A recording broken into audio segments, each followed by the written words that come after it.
সারা দেশে শিক্ষামন্ত্রীর পদত্যাগের দাবিতে শিক্ষার্থীদের মিছিল থাকলেও রাতে তাদের নতুন করে এক দফা এক দাবি সরকার পতনের দাবিতে ঢাকায় ফের মিছিল শিক্ষার্থীরা। এতে এনসিপির দুই নেতা হাসনাত আব্দুল্লাহ ও নাসিরুদ্দিন পাটোয়ারি শিক্ষার্থীদের সাথে যুক্ত হয়ে বলেন, যাদের আপনি ফার্মের মুরগি বলেন, এদের কারণেই আজ সংসদে আসতে পেরেছেন।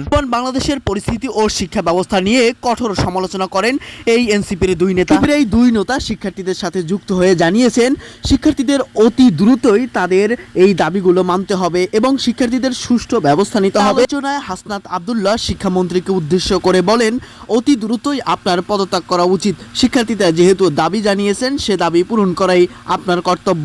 কড়া হুঁশিয়ারি দিয়ে বলেন, শিক্ষা ব্যবস্থা নিয়ে যেই যা কথা বলুক না কেন, আজ আপনি যে সংসদে এসেছেন, এই মুরগির ফার্মের বাচ্চারাই সেদিন মাঠে নেমেছিল।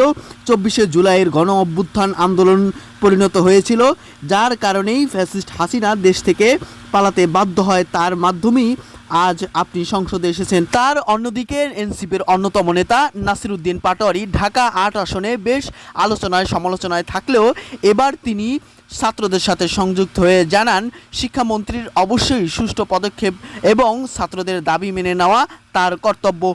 এছাড়াও হাসনাত আব্দুল্লাহ জানান, শিক্ষামন্ত্রীর এখন বর্তমান কর্মকাণ্ড যা অপ্রত্যাশিত। একদিকে শিক্ষামন্ত্রীর পাশাপাশি প্রধানমন্ত্রীকে নিয়েও হাসনাত আব্দুল্লাহ জানিয়েছেন, দেশের এই বন্যা পরিস্থিতির সময়ে অবশ্যই তার চট্টগ্রাম সহ সারা দেশে যাওয়া উচিত। সেখান থেকে তিনি বরিশাল গিয়েছেন, এ নিয়েও তিনি কড়া সমালোচনা করেন। তিনি বলেন, বরিশাল যাওয়া তার কি এত গুরুত্বপূর্ণ ছিল? এই মুহূর্তে আমার মনে হয় গুরুত্বপূর্ণ ছিল চট্টগ্রামের বাঁশখালী সহ নানা অঞ্চলে ডুবন্ত মানুষের পাশে এসে দাঁড়ানো। যার যে সামর্থ্য অনুযায়ী তাদের পাশে এসে দাঁড়িয়ে তাদের সচেতনতা বৃদ্ধি করা উচিত।